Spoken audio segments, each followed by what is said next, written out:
ယ်ဝိုင်းခွဲလိုပါလဲအိုးနောက်ကနောက်ဝိုင်းကတဝိုင်းလုပ်ပါမယ်ဘယ်ဝိုင်းမှာအခုထိုးနေရတဲ့ဘယ်ဝိုင်းမှာဘယ်ဝိုင်းပြလိုရယ်ဘယ်ဝိုင်းခွဲလိုတယ်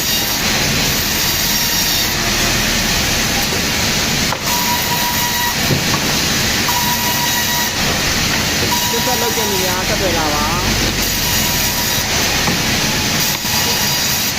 ဒါတော့ဝိုင်းပြကြီးပါဒါကျွန်တော်တို့စက်ရုံရဲ့နောက်ချုပ်ကိုဘယ်လို့ခေါ်ပါလဲ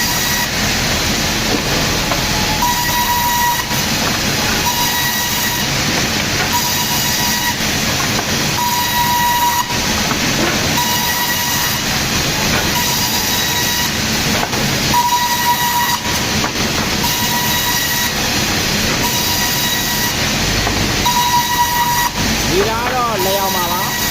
ကျွန်တော်ပြီးစစ်ပွဲနေကြပါမယ်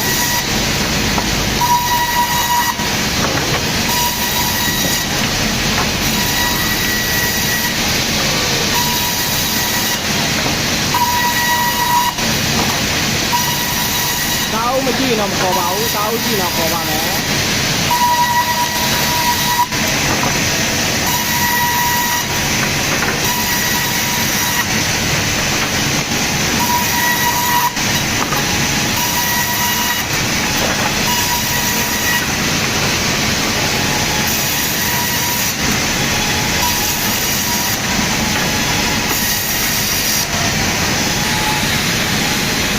ကျွန်တော်တို့ရဲ့စက်ရုံမှာ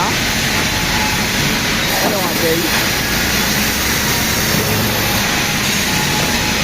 အမတစ်ကွင်းကိုချိုးလိုက်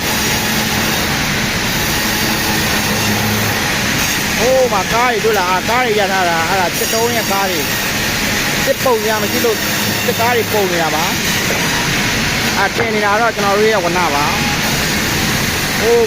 ဘက်ဒီတက်မြော်ကြီးရတာဝိုင်းနေပါအဲ့ဒါတွေကတော့ဝိုင်းကြည့်နေညာဝိုင်းကြီး